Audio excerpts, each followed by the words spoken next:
Parliament का monsoon session चलने जा रहा है, लेकिन उससे पहले यूपी की सियासत गर्म है और वो है मोहम्मद अली जौहर यूनिवर्सिटी को लेकर, जिसके चांसलर हैं आज़म खान। रामपुर में मोहम्मद अली जौहर यूनिवर्सिटी है। अब कहा जा रहा है कि वहाँ पर बुलडोज़र चलेगा और उसके 38 बिल्डिंगें जो हैं वो अवैध बताई जा रही हैं, नक्शा पास नहीं था। समाजवादी पार्टी के सांसद हैं राम शिरोमणि वर्मा जी, जो श्रावस्ती से दूसरी बार सांसद हैं, खास बातचीत करेंगे। सांसद जी, सबसे पहले तो अब पार्लियामेंट का सत्र चलने जा रहा है, लेकिन उससे पहले समाजवादी पार्टी के लिए बहुत अहम है, क्योंकि समाजवादी पार्टी के वरिष्ठ नेता हैं आज़म खान साहब, उनकी यूनिवर्सिटी है। कैसे देख रहे हैं पूरे मामले को? सबसे पहले तो आपके चैनल को बहुत बहुत धन्यवाद। और उत्तर प्रदेश में पूर्व मंत्री माननीय आज़म खान साहब ने बहुत बड़ा दिल दिखाकर और शिक्षा के क्षेत्र में बहुत बड़ा कार्य किया है, उसके लिए वो बधाई के पात्र हैं। और आज जिस तरीके से यूपी का मुद्दा है कि भारतीय जनता पार्टी की सरकार है और भारतीय जनता पार्टी की सरकार कभी कभी मैंने देखा कि मदरसों को गिराना, मस्जिदों को गिराना, साथ साथ अब नंबर जौहर यूनिवर्सिटी का जिस तरीके से एक शिक्षा का मंदिर है, उत्तर प्रदेश के साथ साथ अन्य जगह के बच्चे भी उसमें एडमिशन कराते हैं, पढ़ते हैं और शिक्षा के क्षेत्र में अपना नाम रोशन करने का काम करते हैं। कहीं न कहीं से द्वेष भावना के प्रति। और आज़म खान साहब यूनिवर्सिटी भले बना दिया उन्होंने, लेकिन उसमें देश के भविष्य हैं, छात्र छात्राएं शिक्षा ग्रहण करने का काम करते हैं। तो सरकार को कहीं न कहीं से इस पर विचार करना चाहिए।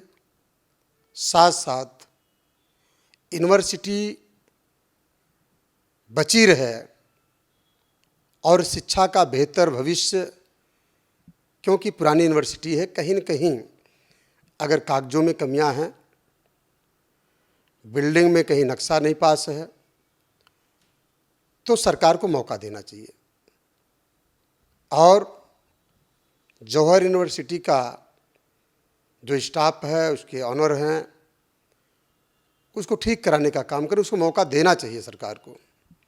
और ऐसी स्थिति में ये आदेश जारी नहीं होना चाहिए कि मौके पर यूनिवर्सिटी को ही ध्वस्त कर दिया जाए, जहां बच्चे अपने भविष्य को आगे बढ़ाते हैं शिक्षा के क्षेत्र में। तो समाजवादी पार्टी का सवाल नहीं है, वह यूनिवर्सिटी उन्होंने आज़म खान साहब ने बनाया देश के भविष्य के लिए, बच्चों के भविष्य के लिए, कि आज काफ़ी बच्चे उसमें से निकलकर शिक्षा के क्षेत्र में बढ़ावा, सामाजिक बने, व्यवसायी बने, अधिकारी बने। तो इस तरीके से सरकार को समय दे करके अगर कागजों में कोई कमी है, उसको ठीक कराने का मौका देना चाहिए। और सरकार को भी ऐसे क्षेत्र में इस तरीके से बुलडोज़र का कदम नहीं उठाना चाहिए कि बुलडोज़र से धराशायी कर दिया जाए, उसको गिरा दिया जाए। और बच्चों के भविष्य को देखते हुए, क्योंकि वो मंदिर नहीं है, मदरसा नहीं है, वो एक विद्यालय है, यूनिवर्सिटी है, तो सरकार की भी जिम्मेदारी बनती है उसको बचाने की। जिस तरह से आप अभी बता रहे थे, तो उसमें आपने एक बात कही कि कोई मंदिर या मदरसा नहीं है, मस्जिद या मदरसा नहीं है, तो वो एक विश्वविद्यालय है। तो क्या मंदिर और मस्जिद के खिलाफ, मस्जिद और मदरसे के खिलाफ जो कार्रवाई, एक्शन हो रहा है, उसको आप कैसे देखते हैं? देखिए, मंदिर और मदरसे का नाम मैंने इस नाते लिया, कभी बीच में मदरसों को गिराया गया और मदरसों को गिराकर सरकार ने संदेश दिया। मैं इस नाते मदरसों को भी, जब हमारे क्षेत्र में काफ़ी मदरसे हैं और वो लोग न्यायालय का शरण लिए, जब न्यायालय ने रोक लगाई तब मदरसे बचे हैं और मदरसे पुनः चालू हो रहे हैं। लेकिन ऐसी चीज़ों पर आज मदरसों से कई गुना बड़ी यूनिवर्सिटी है। मैं इस नाते मदरसों का नाम लिया कि मदरसों को तो आपने गिरा दिया, ढहा दिया, लेकिन अब अगर यूनिवर्सिटी है और बड़ा विद्यालय है, विश्वविद्यालय है, उसको आपको सोचना चाहिए, समझना चाहिए और विचार करना चाहिए, मौका भी देना चाहिए। अगर कोई कमी है तो उसको सुधार कराना चाहिए और उसको बचाने के पक्ष में आना चाहिए। जिस तरह से अब ये पूरा मामला चल रहा है, ये राजनीतिक बन चुका है और इस पर तरह तरह के रिएक्शंस लोगों के आ रहे हैं। आपके पार्टी के राष्ट्रीय अध्यक्ष जी का भी इस पर एक उन्होंने पोस्ट किया। अब क्या समाजवादी पार्टी ने कोई स्ट्रेटजी बनाई है कि कल जब पार्लियामेंट सत्र शुरू होगा तो उसमें भी इस मुद्दे को उठाया जाएगा? देखिए, समाजवादी पार्टी के राष्ट्रीय अध्यक्ष हमेशा शिक्षा के क्षेत्र को आगे बढ़ाने के लिए उनकी जो एक सोच है, उन्होंने कभी नहीं मंदिर का ना विरोध किया, ना मस्जिद का विरोध किया, ना मदरसे का विरोध किया। उन्होंने गंगा जमुनी संस्कृति को देखते हुए देश में सबका अधिकार बराबर है, चाहे वो हिंदू हो, चाहे मुसलमान हो, चाहे सिख हो, चाहे ईसाई हो। तो समाजवादी पार्टी के राष्ट्रीय अध्यक्ष सबकी बात करते हैं, किसी का विरोध नहीं करते हैं।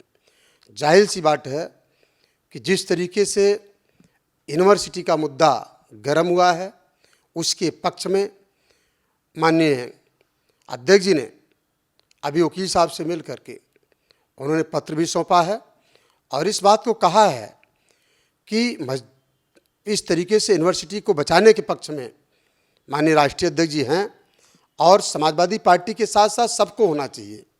ये सबका दायित्व बनता है। मानसून सत्र हो, आज भारतीय जनता पार्टी जिस तरीके से ऐसे मुद्दों को लाके सामने रखने का काम करती है, जहां अयोध्या में भगवान राम मंदिर है और वहाँ जो चोरी हुई है, ये तो 42-45 दिन की चोरी है और 42-45 दिन में कई सौ करोड़ की चोरियाँ हुई हैं।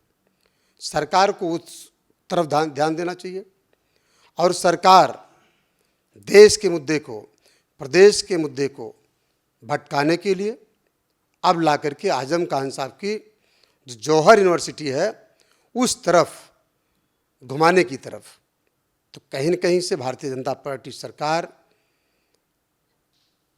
गलत कर रही है और उस पर उसको विचार करना चाहिए, यूनिवर्सिटी को बचाना चाहिए और मौका देना चाहिए कागज पत्र को दुरुस्त कराने के लिए। अभी आपने जिक्र किया राम मंदिर चंदा जो चढ़ावा चोरी का मामला पूरा चल रहा है, उसका आपने जिक्र किया। जब वो एक मंदिर में वहाँ पे कुछ लोगों ने चोरी की है तो उसे फिर राजनीतिक मुद्दा क्यों बनाया जा रहा है? देखिए, राजनीतिक मुद्दे का सवाल नहीं है, यह मुद्दा भक्तजनों के आस्था से जुड़ा हुआ मुद्दा है। ये भगवान राम को मानने वाले लोग हम सब मानते हैं, लेकिन ये जो चोरी हो रही है, चंदा चोरी, और वहाँ इंडिया के साथ साथ विदेश के लोग भी वहाँ पर आते हैं और ये छोटा मुद्दा नहीं है, क्योंकि भगवान राम में आस्था रखने वाले लोग चंदा चढ़ावा जो करते हैं और आज वहाँ पर बैठे लोग उस चंदा चोरी के माध्यम से उस पैसे का गमन करने का काम कर रहे हैं, तो सरकार को उस पर ठोस कार्रवाई करनी चाहिए, यूनिवर्सिटी पे नहीं। मेरा कहने का मतलब, सरकार में जहाँ पर हिंदू भाई हमारे हैं और वो कितने मन से जाते हैं, प्रेम से जाते हैं और उनका इतना भाव होता है कि आज भगवान राम के मंदिर में हम गए हैं और कुछ न कुछ दान दें, और उस दान को चुराया जा रहा है। और ये छोटा मुद्दा नहीं है, बहुत बड़ा मुद्दा है। आज भगवान राम के मानने वाले जो भक्तजन हैं वो काफ़ी दुखी हैं और वहाँ पर चढ़ावा जो हो रहा था वो भी बहुत कम होता जा रहा है। तो इस तरीके से ये छोटा मुद्दा नहीं है। सरकार को इस तरफ ध्यान देना चाहिए और मुद्दे को भटकाना नहीं चाहिए। अभी एक दिन पहले की बात है, आप जब बलरामपुर श्रावस्ती में थे तो शंकराचार्य स्वामी अभिमुक्तेश्वरानंद का एक पूरा दौरा होता है और उसके बाद समाजवादी पार्टी उनके साथ उनका स्वागत करती है। पूरी तरह से समाजवादी पार्टी ने उनका स्वागत किया। तो क्या समाजवादी पार्टी एक तरह से राजनीतिक तौर पर उनका समर्थन हासिल करने का प्रयास कर रही है? देखिए, शंकराचार्य जी का मुद्दा समाजवादी पार्टी से नहीं जुड़ा है। शंकराचार्य जी सबके हैं और हम सभी लोग धन्य हैं कि हमारे लोकसभा क्षेत्र श्रावस्ती में शंकराचार्य जी का कदम पड़ा। और जहाँ तक आपने कहा कि समाजवादी पार्टी नहीं, वहाँ सारे भक्तजन, चाहे वो हिंदू हों चाहे वो मुसलमान हों, मैंने देखा गंगा जमुनी संस्कृति को देखते हुए वहाँ पर सभी लोगों ने दर्शन किया, आशीर्वाद लिया और उसके बाद उनका स्वागत करके हम सभी लोगों ने बहुत कुछ सीखा। उनका साफ संदेश है सरकार से, और सरकार से उनकी मांग है, शंकराचार्य जी की, जो गौ माता हैं, गौ माता को राष्ट्र माता के रूप में उनका नामित किया जाए। और सरकार कहीं न कहीं से गौ माता के नाम पर, धर्म के नाम पर वोट तो लेने का काम कर रही है, लेकिन शंकराचार्य जी ने इस बात को भी बताया, भारतीय जनता पार्टी के लोग उसमें शामिल थे, ऐसा नहीं है, उसमें सभी लोग शामिल थे, लेकिन शंकराचार्य जी के जो वक्तव्य रहे, किसी पार्टी का विरोध उन्होंने नहीं किया। इस बात को जरूर कहा कि अगर भारतीय जनता पार्टी की सरकार देश और प्रदेश में है, लगभग 22 प्रांतों में है, तो गौ माता को राष्ट्र माता का दर्जा देने के लिए सरकार क्यों नहीं कदम उठाती?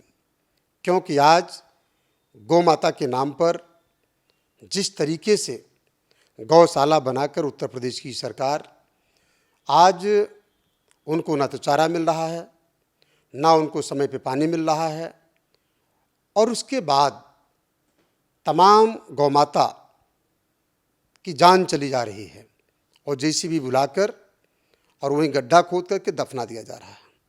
तो शंकराचार्य जी का कदम बहुत ही सराहनीय है। आज प्रधानमंत्री, जो देश के प्रधानमंत्री हैं, वो विदेशों में जाकर इस बात को भी कहते हैं कि भारत मांस का निर्माता बन गया है और देश में दूसरे नंबर का। सोचिए, ये प्रचार होना चाहिए। अगर ऐसा कदम डबल इंजन की सरकार कर रही है कि देश में दूसरे नंबर के निर्माता हो गए हैं गौमांस, तो आज शंकराचार्य जी ने जो कदम उठाया है, वो सबसे इस बात की अपील की है कि अगर भारतीय जनता पार्टी उनकी बात को मानती है और आने वाले चुनाव के पहले तक गौ माता को राष्ट्र माता का दर्जा देती है, तो मौके पर वोट की बात उन्होंने नहीं किया है, लेकिन अगर ऐसा नहीं करती है तो सरकार को बदलना चाहिए। इस सब के दरमियान अभी आपके यहाँ जो आपके क्षेत्र में गैसड़ी विधानसभा है, वहाँ पे गणेशपुर में आप लोगों ने प्रदर्शन किया, धरना प्रदर्शन था। उसमें जो विपक्ष के नेता हैं माता प्रसाद पांडे जी, वो भी गए। वो रास्ता जो है गणेशपुर का, वो चंदनपुर मार्ग जो कहलाता है पूरा, वो काफ़ी दिनों से ख़राब पड़ा है। इससे पहले जब मैं आपका इंटरव्यू मैंने किया था तो आपने दिखाया था कि आपने नितिन गडकरी जी को उसका पत्र लिखा था। क्या उस पत्र का कोई जवाब आया? क्या वो रास्ता बन पाएगा? क्योंकि बहुत बड़ी आबादी उस रास्ते से जुड़ती है और सभी बहुत परेशान हैं, सोशल मीडिया पर लिखते रहते हैं।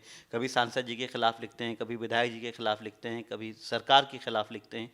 तो उसका कोई हल निकलता हुआ नजर आ रहा है आपको?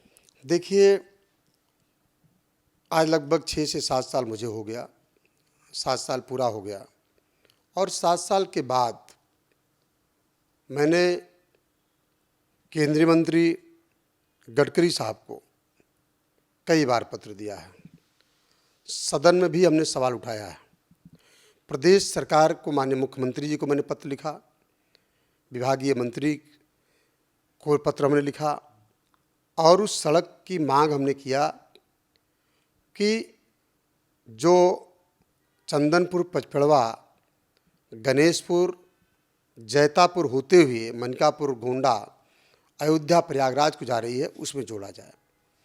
और इसका पत्र हमने कई बार दिया। अब गिनती में बताऊं कि 100 पत्र दिया कि 150 पत्र दिया। और हमें लगता है, मुझे 7 साल हुआ वहाँ पर कि जनता ने मुझे चुना, सांसद बनाया, और यह सड़क जिस तरीके से हो गई है, ये नहीं लगता कि गड्ढे में सड़क है या सड़क में गड्ढा है। कंडीशन उसकी क्या है कि इतना पत्र लिखने के बाद बलरामपुर की सबसे खराब सड़क आज की डेट में चंदनपुर पचपड़वा गणेशपुर जैतापुर मार्ग है। छोटे छोटे बच्चे, तमाम ग्रामीण के लोग साइकिल से, मोटरसाइकिल से बच्चे तमाम स्कूल जा रहे हैं।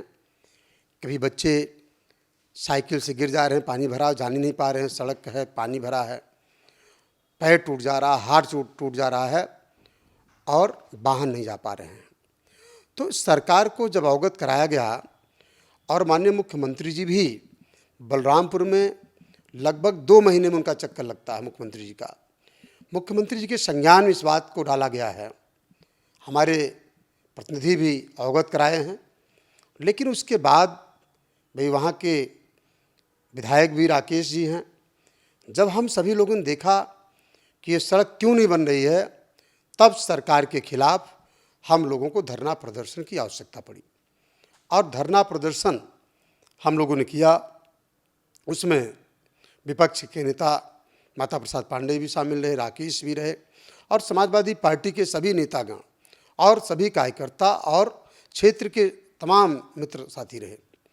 सबकी डिमांड है, वो समाजवादी पार्टी का मुद्दा नहीं है, वो उस क्षेत्र की सम्मानित जनता का मुद्दा है कि सड़क बननी चाहिए। सारी सड़कें बन जा रही हैं, मात्र यही सड़क बनाने में सरकार को दिक्कत क्या हो रही है। तो इस बात के लिए धरना प्रदर्शन हम लोगों को करना पड़ा कि सरकार अगर बात पत्र के माध्यम से नहीं सुन रही है और पार्लियामेंट में बोलने के बाद भी सरकार नहीं संज्ञान में ले रही है, तो धरना प्रदर्शन करने के लिए हम लोग बाध्य हुए और सरकार तक इस बात का संदेश देने का काम किए कि यह सड़क जनहित में ज़रूरी है, उसको बनाना ज़रूरी है। अंतिम सवाल कि अभी हाल फिलहाल में सोशल मीडिया पर कुछ लोगों ने वायरल किया कि आप सांसद हैं और अभी बजट जो आपका है, जो सांसद निधि है, वो पैसा नहीं खर्च किया जा रहा है क्षेत्र के विकास के लिए। उसकी सच्चाई क्या है और अगर नहीं खर्च हुआ तो उसकी आखिर वजह क्या थी? देखिए, मैं आपको बताऊं, आपके चैनल के माध्यम से बताना पड़ रहा, दुख की बात भी है कि मैं सांसद हूं। 2 जिले मेरे क्षेत्र में आते हैं, 5 विधानसभाएं हैं, और जिस तरीके से सरकार की सांसद निधि है मात्र 5 करोड़ रुपये, 18 से 20% सरकार जीएसटी वापस ले लेती है, मात्र 4 करोड़ बचता है। और 2 साल, लगभग 2.25 साल मुझे हो गया, मुझे मजबूरी में अगर 2 साल का पैसा मैं न रोकता और रोकने के बाद इस बात को इकट्ठा करने के बाद तब थोड़ा थोड़ा कुछ दे सकते हैं, और हमारी जो सांसद निधि है उस निधि को देख लिया जाए तो अगर 800 मीटर सड़क 80 लाख रुपया एक विधानसभा का हिस्सा साल भर का है। अब 80 लाख रुपए में आपके चैनल को मैं बता रहा हूँ कि 800 मीटर सड़क मैं बना सकता हूँ।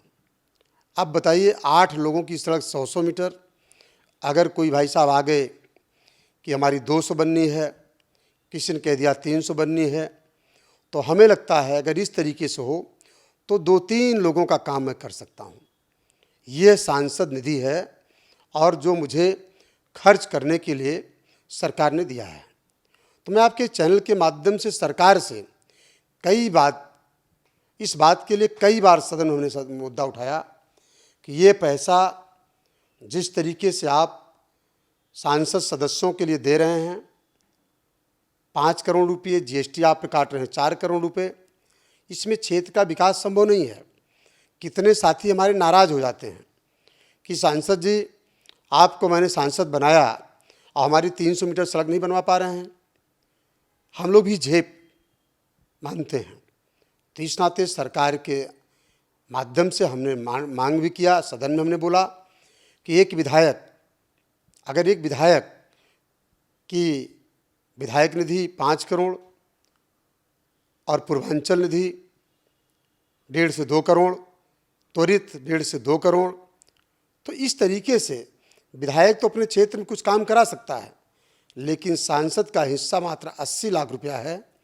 तो मैं आपके चैनल के माध्यम से अपने लोकसभा के साथ साथ ये पूरे देश की समस्या है, पूरे देश में जो सांसद सदस्य हैं उनके लिए इतनी परेशानियां होती हैं कि जनता जब वोट देती है तो उसकी उम्मीदें भी जायज़ हैं, लेकिन सरकार इस बात को नहीं समझ पा रही है, नहीं सुन रही है कि सरकार को सांसद निधि या तो बंद कर देना चाहिए, या तो बंद कर देना चाहिए, खुद काम कराना चाहिए और सांसद वैसे फ्री होकर टहले, जनता सेवा करे। लेकिन अगर इस तरीके से 80 लाख रुपया हिस्सा अगर एक विधानसभा में जाएगा तो स्वाभाविक है ये सवाल उठेगा। और कहीं न कहीं जो सोशल मीडिया पर जो सवाल उठाते हैं उनको पहले इस बात को ध्यान देना चाहिए कि सवाल उठाने के पहले आपको इस बात को ध्यान देना चाहिए कि तमाम अभी हम लोगों ने सांसद निधि का प्रस्ताव गया है, 8 महीने हो गए, 8 महीने हो गए और 8 महीने में भी प्रस्ताव कायदे से नहीं हुआ। एक एक लाइट पर सर्वे हो रहा है, एक एक जगह सर्वे कराया जा रहा है और फाइल लगभग 7-8 महीने से पड़ी है और उसके बाद सांसद का दोष। तो इस तरीके से कहीं न कहीं से सरकार इसमें जिम्मेदार है और सरकार को या तो निधि बंद कर देना चाहिए, खुद विकास करना, उसकी अपनी जिम्मेदारी ले। और सांसद फर्जी में बदनाम, जब पैसा नहीं होगा तो एक सांसद सड़क कैसे बना सकता है, लाइट कैसे लगा सकता है। आज जो महंगाई है, आज इस महंगाई को देखते हुए 1 करोड़ रुपये से ज़्यादा 1 किलोमीटर सड़क बनती है और उसके बाद 1 किलोमीटर से कम 800 मीटर सड़क एक विधानसभा में एक सांसद बना सकता है।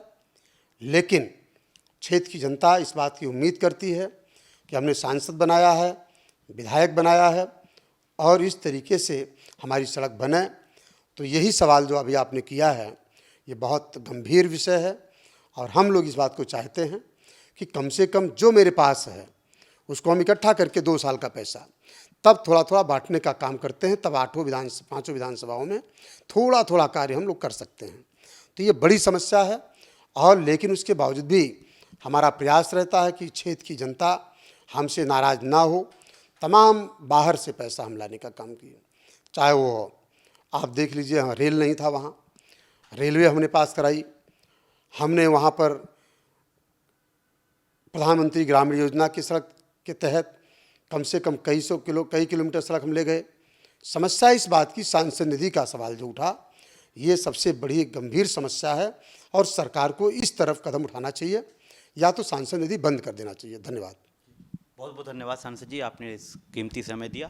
तो सांसद जी ने तमाम सवालों के जवाब दिए और ख़ास तौर पर सरकार को आपने बुरी तरीके से घेरा है और सरकार पर कई तरह से सवाल उठाए हैं। साथ ही जो लोग सोशल मीडिया पर सवाल उठाते हैं उनको बहुत मजबूती के साथ जवाब दिया है। वीडियो जर्नलिस्ट धर्मेंद्र के साथ मैं निसार अहमद खान, भारत एक्सप्रेस, दिल्ली। हमारी वीडियो आपको पसंद आए तो लाइक कीजिए, शेयर कीजिए और सब्सक्राइब कीजिए। साथ ही कमेंट बॉक्स में आप अपनी राय भी ज़रूर दें। और हाँ, अगर फेसबुक पर आप वीडियो देख रहे हैं तो हमारे पेज को फॉलो करना ना भूलें।